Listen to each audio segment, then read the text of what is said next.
true learning has been hidden from us for thousands of years. Now through the Spirit of the Lord, which he had to die on the cross for us to get this knowledge. If you knew the significance of why he went on that cross, man, you'd never look at that the same again. He had to die for us to get this knowledge. That's right. From his Father. And that's how the Lord is gathering his elect, by the word being out here, preached out here. And then the ones like yourself, you know, you heard the word. So if you're part of the elect, the Lord, now with the word that you receive, now you'll be sealed. Wisdom, you know, so we're calling out with the word of the Lord, and the Lord is the one doing the sealing. Those people obviously weren't part of the elect because they were scoffing. So it's like the word went like this, you know, just kept bouncing off their ears. That's why they came up the way they did, and then they left. You know, but you're still here listening. Itself says study to show that self-approved. You got to study the Bible, but you got to study other books. When I say other books, I mean like the documents, the records, history. It becomes a way of life. It becomes a way of life. Hang around. It's been a long time coming, but I know a change gonna come. Oh, yes it will. All right, Shalom. First and foremost, I'd like to give all praise and glory unto Yahweh, Ba'ashem, Yahweh Shah, Ba'ashem, Kakadash.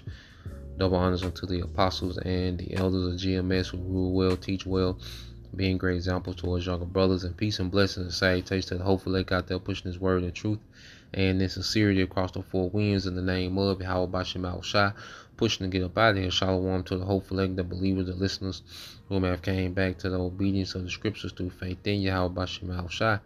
And what I want to get into, all right, today, you know, as we've been going through the series of Daniel, you know, going through the chapters, and this story of Baal and the dragon, you know, is, you know, tied in, okay, to the life, you know, of Daniel. You know, this is him under the king of Persia, Cyrus, okay, which he's, you know, well into his 80s at this point. You know, so this is on, you know, the latter end of Daniel, okay, being in captivity, you know, since he was 17, you know, now into his 80s, and his visions, okay, and, you know, his accounts, okay, they are recorded, you know, they all give a triumph in Yahweh Ba'ashem Yahweh Shah, okay.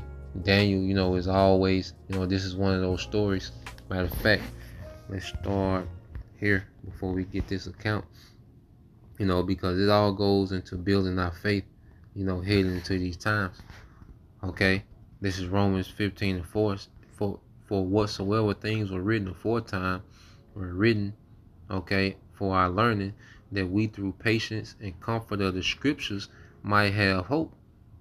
You know, and as you read how, you know, Daniel was always provided for, he was always shown favor, you know, and he always, you know, was unmovable. Okay, when it came to Yahweh Ba'ashem Yahweh Shah, as we're going to see in this account, all right, dealing with Baal and the dragon. All right, so let's get into it. All right, Baal and the dragon, verse 1, it says, and King Astyages was gathered to his fathers. All right, and King Astyages was a Midianite king. All right, he was a king of the Medes, okay, in which his daughter, okay, he married his daughter to Cambyses of Persia, okay, which, you know, he was the father of Cyrus, okay. So through his mother, all right, Astyages, the king of the Medes, was Cyrus, you know, grandfather, okay. And it says, and Cyrus in Persia received his kingdom, and Daniel conversed with the king and was honored above all his friends. Okay, so pretty much Daniel is like a hand of the king, all right, of the most powerful king in the earth at that time. Okay, showing you that he was always favored, you know, for his faithfulness, man. Okay, it said, now the Babylonians had an idol called Baal, and there were spent upon him every day 12 great measures of fine flour, and 40 sheep, and 6 vessels of wine. Okay, so this idol, you know, they would pretty much, you know, set food and wine, bread and meat, okay, before this idol, every day. Okay, it says, and the king worshipped it and went daily to adore it. But Daniel worshipped his own power, and the king said unto him, why dost not thou worship Baal? Okay, but it says, who answered and said, this David, it means like this Daniel's answer, who answered and said, because I may not worship idols made with hands, but the living power, who have created the heaven and the earth, and have sovereignty over all flesh. So here it is, as we, begin, Daniel's record, okay, in Daniel, the first chapter, okay, he's even mentioned in the book of Susanna as well. Okay, he played a pivotal part, in bringing righteous judgment about, in the book of Susanna as well. But just making a point that, Daniel has a record of always being faithful to Yahweh B'Shem Yahushua. Daniel kept his integrity and was exalted, man. And that's why you can't have respect for these men that have sold out, because here it is, Daniel kept his integrity and he was exalted above anybody in the realm of two empires, man, of the Babylonians and the Persians. Okay, and our forefathers, you have a history of our forefathers maintaining their integrity, man. Okay, even if they didn't, get status for doing it, the fact that they did it is worth more, okay, than anything that can be given, man. A good name. Okay, this second Maccabees chapter 6, okay, verse 18. So you just see the steadfastness of Daniel. There's something to marvel at, man. All right, through Yahweh B'Shem Yahushua. Okay, second Maccabees 6 and 18, it says, Eleazar, one of the principal scribes, an aged man of a well-favored countenance, was constrained to open his mouth and to eat swine's flesh. But he choosing rather to die gloriously than to live stained with such an abomination, spit it forth and came on his own accord to the torment. Okay, you see.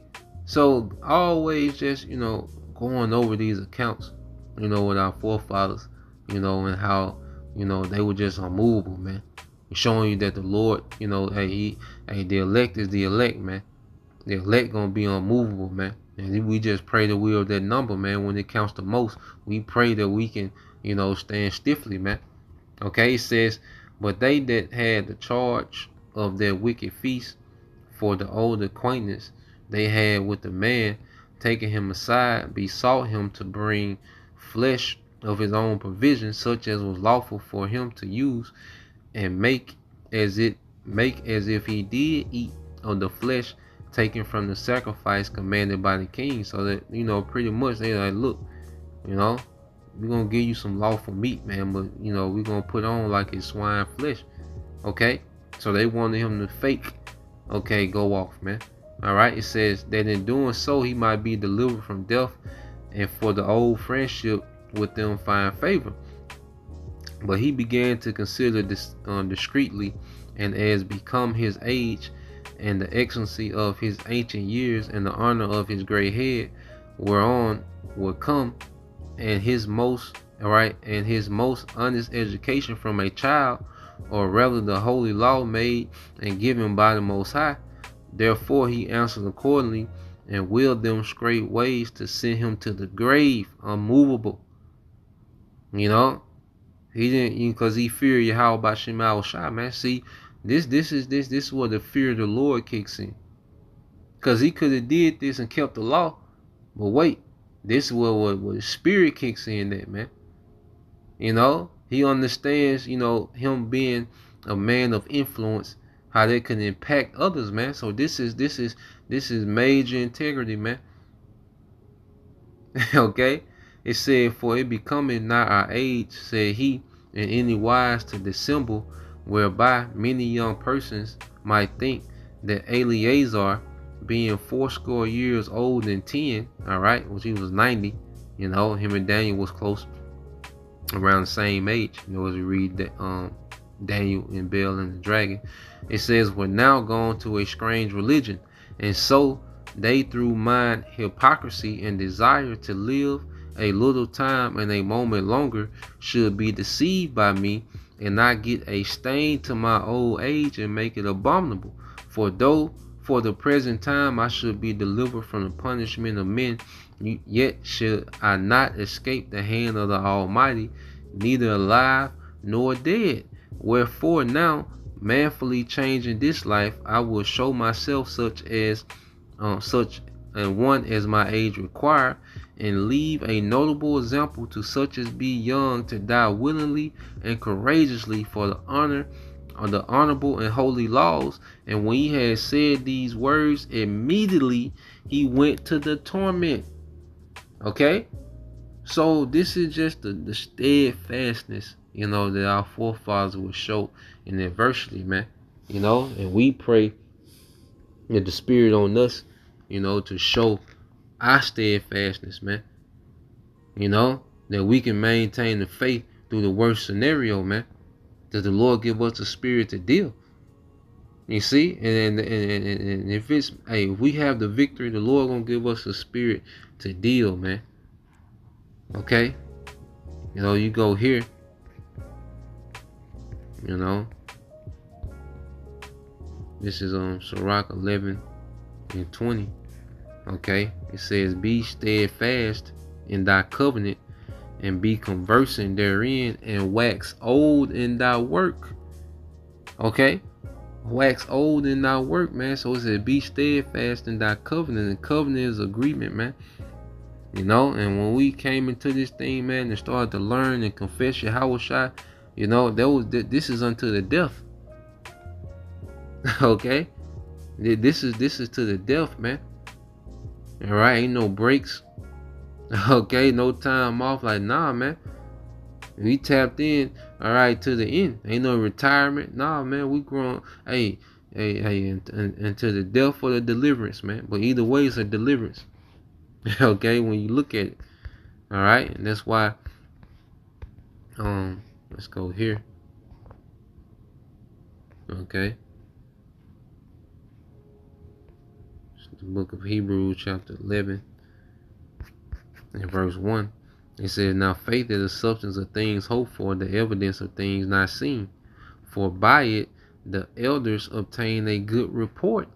Okay, or you read this in the NLT, it said, through faith the people in the days of old earned a good reputation, man. You know, and those men doing that, man, they were just solidifying, hey, them lots of the elect, man. You know, hey, they're back here for their reward now. Okay, you go here, man, the Lord gonna put a spirit on us to endure these things, man. This is the book of Job, chapter 5. All right, and in verse 20 says, I started at 19. It said, he shall deliver thee in 6 troubles, yeah, in 7 shall there no evil touch thee, man. And that 7th trouble, okay, is gonna be the missiles, man. Okay, because we're gonna be here, you know. All right, you have those, as the Lord said, will not see death, you know, until they see the Son of Man. All right, in his glory. Okay, so you have the elect that's going to be here, you know, through, you know, Jacob's trouble. All right, and the Lord says he's going to deliver us in 6 troubles, man, which he's going to be with us through the duration of this thing, man. Okay, miracles are going to be worked, as we're going to, you know, go into. It says, in famine he shall redeem thee from death, and in war from the power of the sword. Okay, so all these end time scenarios that we go into, there's a deliverance promise. There's a hedge. Okay, you know, there's a hedge promise, man. It said, thou shalt be hid from the scourge of the tongue. Okay, neither shalt thou be afraid of destruction when it cometh. Okay, and remember, Esau's finna persecute us, you know, to justify destroying us. We're gonna be delivered from all that, man.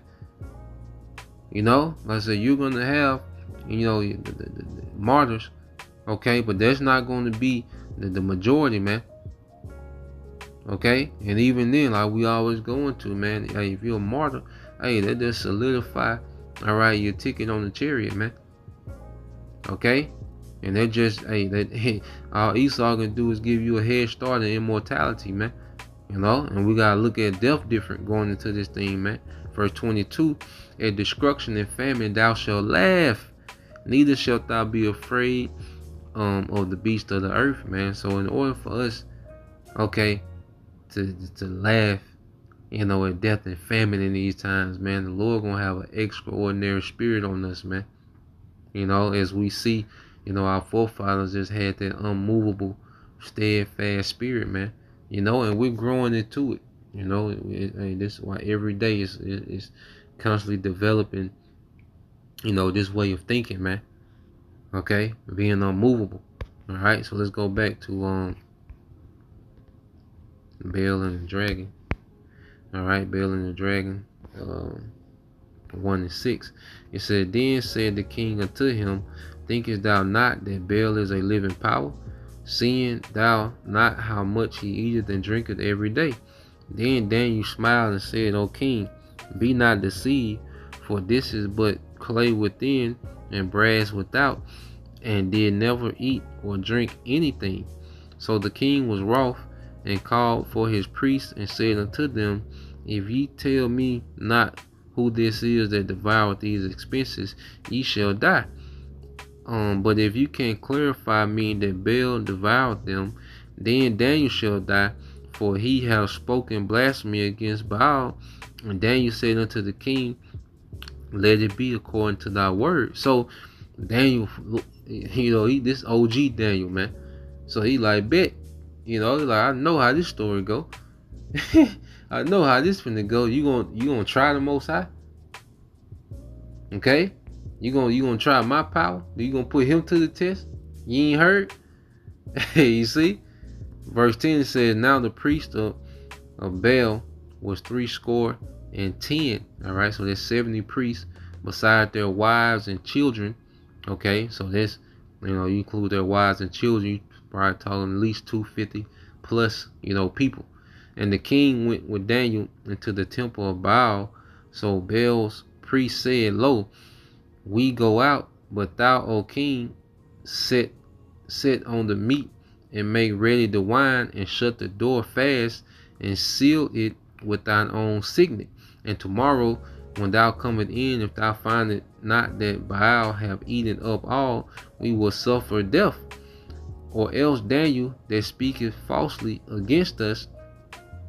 And they little regarded it, for under the table they had made a privy entrance, whereby they entered in continually and consumed those things. Okay, so Daniel, you know, when the king was putting the seal on the door, Daniel, okay, let me see. Let me keep just gonna go into it. So like, all right, verse 14. So when they were gone forth, the king set meats before Baal, all right, for Baal. Now Daniel had commanded his servants to bring ashes, and those they scrolled throughout all the temple in the presence of the king alone. Then went they out and shut the door and sealed it with the king's signet, and so departed. You know, and the scripture tell you how Daniel had an excellent spirit, man, of wisdom. You know, and he was very cunning, you know, in righteousness, man. It says, now in the night came the priests with their wives and children, and they were wont to do and did eat and drink up all. In the morning bedtime, the king arose, Daniel with him, and the king said, Daniel, are the seals whole? And he said, yeah, O king, they be whole. And as soon as he had opened the door, the king looked upon the table and cried with a loud voice, great art thou, O Baal, and with thee is no deceit at all. Then laughed Daniel and held the king that he should not go in, and said, behold, now the pavement, and mark well whose footsteps are these. And the king said, I see footsteps of men, women, and children. And the king was angry, and took the priests with their wives and children, who showed him who showed him the privy doors where they came in and consumed such things as were upon the table. Therefore the king slew them, men, women, and children, and delivered Baal into Daniel's power, who destroyed him and his temple. Okay, so Baal was confounded. And see what's happening now. This word, all right, just says, all right, Daniel, Yahweh Shema Shai used Daniel to make, the worship of Baal, okay, look silly. Okay, now the Lord, through this preaching, is making this world look silly, man. All right, because this is a world of what? This is a society of idolatry, man. Okay, Western culture is rooted in idolatry, man. Okay, but guess what? It was as Baal confounded. As Daniel, all right, confounded Baal. Okay, to be a living power, to be true wisdom. All right, the Lord has us doing this now with this society, man. This society is being confounded. 1 Corinthians 1 and 19, it says, as the scriptures say, this is in the NLT, I will destroy the wisdom of the wise and discard the intelligent, all right, of the intelligence of the intelligence. So where does this lead the philosophers, the scholars, and world's brilliant debaters? The Most High has made the wisdom of this world look foolish. Okay, and as we understand righteousness and we compare it to this current bugged out, twisted, perverted society, man, it look foolish, man. Okay, a nigga going to vote, how foolish does that look, man? Anybody going to vote. Okay, a nigga talking about, street culture, talking about they a street nigga, how foolish do you look? Okay, a woman, talking about I don't need no man, how foolish does that look now? I'm a bad chick and I'm this and I'm, how foolish do these things look, man? Especially we know that this place gonna be destroyed, man. Niggas talking about I'm rich and the sea hill right around the corner. Jacob Trouble here and Jake talking about I'm rich. Because his word is making this place look foolish, man. Black culture foolish. Christianity foolish, man. Okay? Some damn democracy. Okay? Foolish. Whatever else this society is into is being made to be foolish. Alphabet. Okay? Let's go from there. Let's get that in Jeremiah. Alright, 50. Alright, Jeremiah 50 and 2 said, declare ye among the nations and publish and set a standard. Okay? Publish and conceal not. Babylon is taken. Baal, okay, is confounded. You see? Marduk is broken in pieces. Her idols are confounded. Her images are broken in pieces, man. Okay? And what's happening, this word is just hammering all this madness into pieces, man. This word is really grinding this society into powder, man. Okay? This is what we're seeing happening. Alright? And the Lord is getting ready to confound this place on a whole nother level. Okay? As prophecy constantly, trickles in. Judgment, civil unrest. Everything that these people have believed in is going to fail them, man. Okay? All these doctrines and philosophies and beliefs and my truth and her truth and his, all this finna fail. And this place gonna be completely confounded. Okay? And it begins with the preaching of this word, man.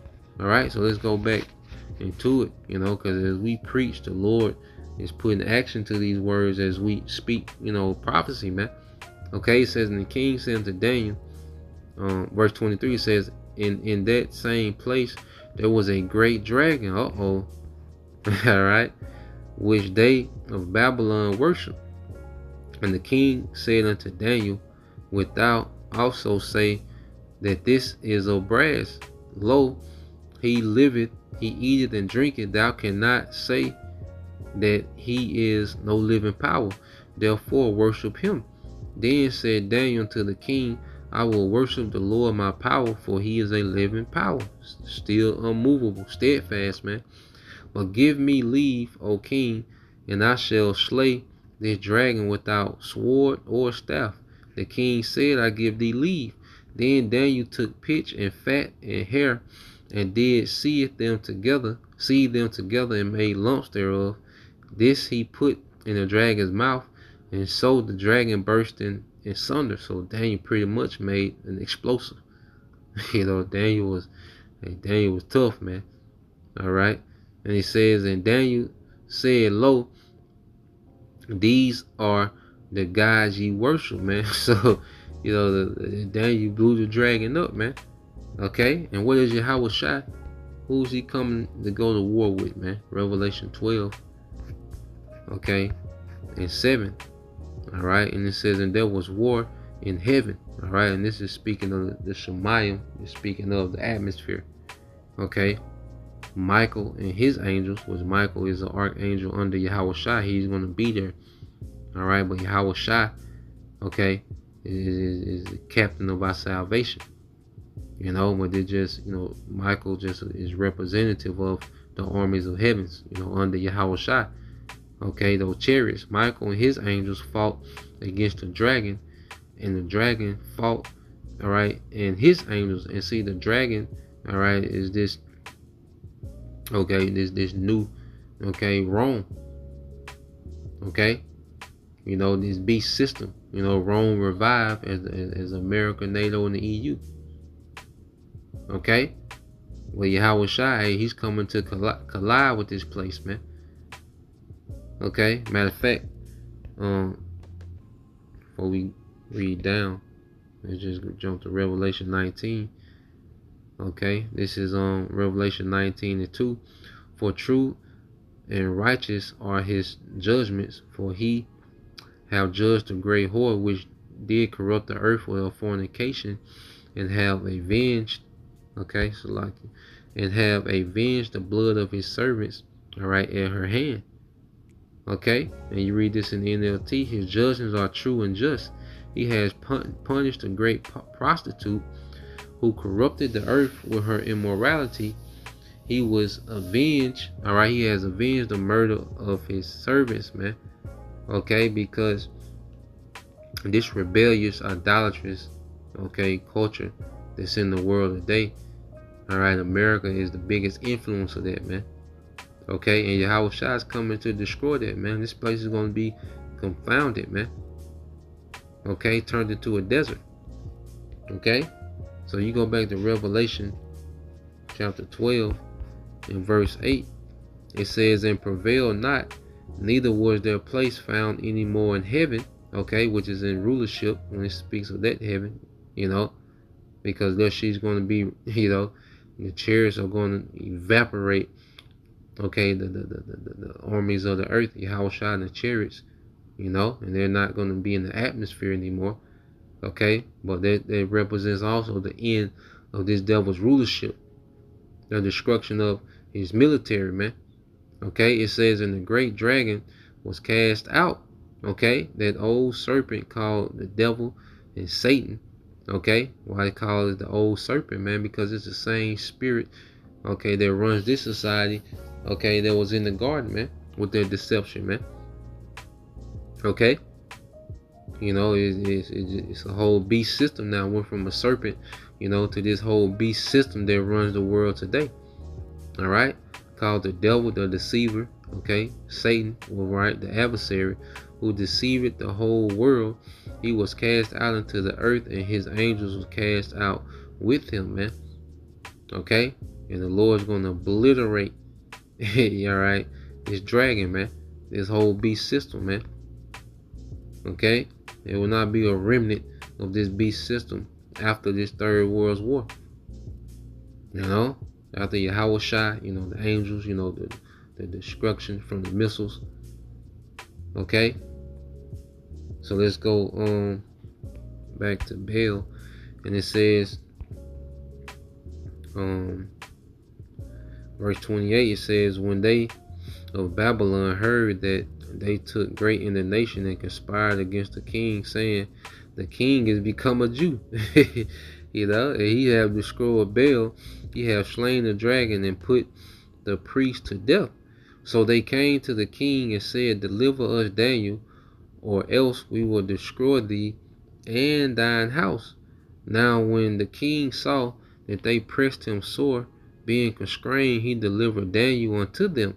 Okay, so he was pressured to, do something about Daniel. The noble families, was pissed. The priests, they was pissed. All right, and it says, who cast him? It says, now when the king saw they pressed him sore, being constrained, he delivered Daniel unto them, who cast him into the lion's den, where he was 6 days. And in the den, so he went into the lion den twice. Okay, and in the den there were 7 lions, and they had given them every day 2 carcasses and 2 sheep, which then were not given to them, to the intent that they might devour Daniel. So they were starving them, so they would devour Daniel. Okay, it says, now there were in Jewry a prophet called Habakkuk, okay, who made pottage and had broken bread in a bowl, and was going into the field for to bring in the reaper. So now the scene changes to Jewry, all right, which is, Judea. Okay, because you still, will have remnants of our people, back, in the land. Okay, and Habakkuk the prophet, okay, he's back in Judea. All right, but the angel of the Lord said to Habakkuk, Go, carry the dinner that thou hast into Babylon unto Daniel, who is in the lion's den. And Habakkuk said, Lord, I never saw Babylon, neither I know where the den is, because Daniel's in there these 6 days, and so he hasn't eaten. Okay, so Daniel's in there, he hasn't eaten anything. It's gonna be some times where, hey, it's gonna be some involuntary fast, man. Okay, before the Lord works a miracle, man. So, just putting that out there, man. These stories are for us to remember in our times of straightness, man, the difficulty, man. Okay, it says, then the angel of the Lord took him by the crown. All right, because Habakkuk, I don't know what Babylon is. So the angel, come here, man. Let's go, man. It said, then the angel of the Lord took him by the crown and bare him by the hair of his head. He grabbed him by the fro, and through the vehemency of his spirit, set him in Babylon over the den. And Habakkuk cried, saying, O Daniel, take the dinner which the Most High have sent thee. And Daniel said, Thou hast remembered me, O power, neither hast thou forsaken them that seek thee and love thee. So Daniel arose and did eat, and the angel of the Lord set Habakkuk in his own place again immediately. Okay, so they teleported him, man. Okay, a miracle, man. Like, this is how, hey, the Lord is finna showcase power, man, in these times, man. Upon the 7th day, the king went to bewail Daniel, and when he came to the den, he looked in, and behold, Daniel was sitting. Then cried the king with a loud voice, saying, Great art Lord, power of Daniel, and there is none other besides him. And he drew him out and cast those that were the cause of his destruction into the den, and they were devoured in a moment before his face, man. So we know, we see, and us going over these things when we in these circumstances, man, it's gonna resonate. Like, okay, we know how this go, man. Okay, and we got prophecy, just to bag these things up, man. All right, when you go here to on the book of Psalms 34. Okay, it's the book of Psalms 34, and it might be 37. All right, Psalms 37 and 25. It says, I have been young and now am old, yet have I not seen the righteous forsaken, nor his seed begging for bread. Okay, and Daniel wasn't forsaken, man. He had to apply patience. He had to showcase faith, but he wasn't forsaken, man. Okay? We're not going to be forsaken, man. Lord will. You see, this is Proverbs 10 And 2, it says, treasures of wickedness profit nothing, but righteousness delivered from death. The Lord will not suffer the soul of the righteous to famish, but he casteth away the substance of the wicked, man. You know? So the Lord, all right, he got this thing figured out, man. You know? He got this figured out, and Yahweh Shai, you know, he pushed us not, you know, he taught not to worry about, you know, things above our control, man. You know, this is Matthew 6. All right, and let's go here. All right, this is Matthew 6:25 said, therefore I say unto you, take no thought for your life, what you shall eat or what you shall drink, nor yet for your body, what you shall put on. Is not the life more than meat, and the body, all right, than raiment? Behold the fowls of the air, for they sow not, neither do they reap, nor gather in barns, yet your heavenly Father feed them. Are ye not much better than they? Which of you thinking, all right, taking thought, can add 1 cubit unto his stature, man? Okay, so all we can focus, all we can do is be faithful to Yahweh B'Shem Shai in these times, man. Because we're going to be in circumstances to all we can do is, hey, showcase faith, man. That's the only thing that's going to be within our strength, is to showcase faith, man. And just wait on the Lord. You know, we just have to be still and know that he is. You know, in the circumstances we're going to find ourselves in. You know, so worrying ain't gonna solve nothing, man. Just know that he is, man. You know, it's gonna get uncomfortable. It's gonna be some uncomfortable moments in this thing, but we just know, all right, that he is, man, and he's gonna be faithful, man. You know, he's faithful to those that are faithful to him. You see, you know, and we constantly have these, you know, accounts. You know, to get some more precepts. Sirach 2:10, it says, look at the generations of old and see, did ever any trust in the Lord and was confounded, or did any abide in his fear and was forsaken, or whom did he despise that called upon him? Okay, for the Lord is full of compassion and mercy, long suffering and very pitiful, and forgiveth sins and saveth in time of affliction. Okay, not only does he deliver, he venges as well, man, because everyone that came up against Daniel failed, because they was coming up against Yahweh B'Shem Shai, and the Lord don't play about his faithful servants, man. Okay, we finna be persecuted, we finna be hated, and all these people that's finna be on the front line, and, you know, demonizing us and all these different things, they finna, hey, the Lord's gonna avenge us on them, man. You know, and we're gonna come into favor, man. So, you know, that's the point. You know, Lord will, you brothers and you sisters edify. Till next time, I say shalom.